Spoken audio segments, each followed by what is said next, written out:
360 degree ঘুরলাম, আমার চারপাশে কিন্তু বাংলাদেশ। যদিও এই মুহূর্তে আছি রিয়াদে, তবে আছি বাংলাদেশ বাজারে।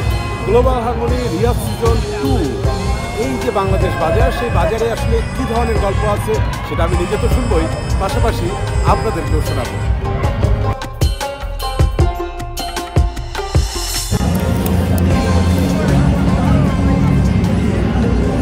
ডানামেলা উড়োজাহাজে ভাসতে ভাসতে আরব দেশে পৌঁছে গেছে বাংলাদেশের ঘুড়ি।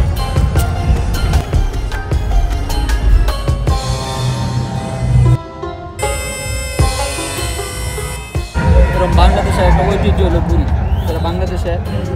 বাংলাদেশের ঐতিহ্য মানে কল্পনার বাইরে যে এটা আরবের মাটির মধ্যেও থাকবো।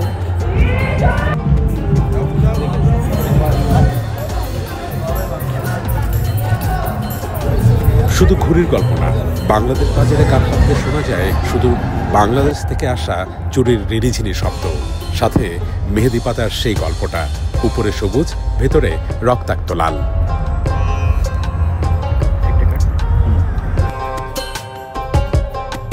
এখানে অনেক কান্ট্রির লোক আসে, তো তারা জিজ্ঞেস করে এটা কি, শাড়ি কি, চুড়ি কি, তোমরা এটা কি?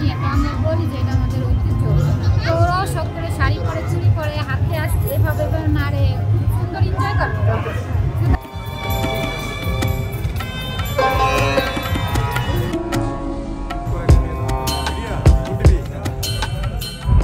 খাবারের গল্পগুলোই বা বাদ যাবে কেন? ঢাকায় আর সিঙ্গারা, জিলাপি থেকে নানা রকম মুখরোচক খাবার পাওয়া যাচ্ছে এখানে।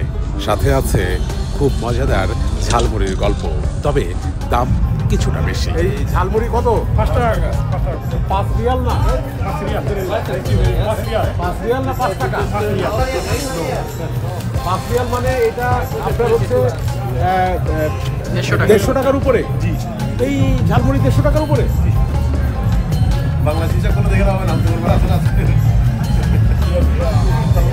এই ঝালমুড়ি 5 রিয়াল, অর্থাৎ এই ঝালমুড়ির দাম হচ্ছে 150 টাকা।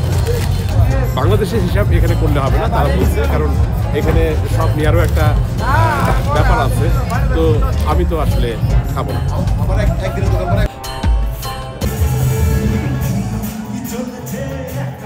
পাশাপাশি সৌদির মিনিস্ট্রি অফ মিডিয়ার আয়োজনে গ্লোবাল হারমোনির তৃতীয় দিনও বেশ জমে উঠেছিল মঞ্চ জুড়ে। ছিল প্রবাস জীবনের আনন্দ বেদনার কাব্য, যে উচ্ছ্বাস এবং উচ্ছলতা নিয়েই ঘরে ফিরেছে দিন শেষে প্রবাস জীবন। নীল মাহবুব, স্টার নিউজ, রিয়াদ, সৌদি আরব।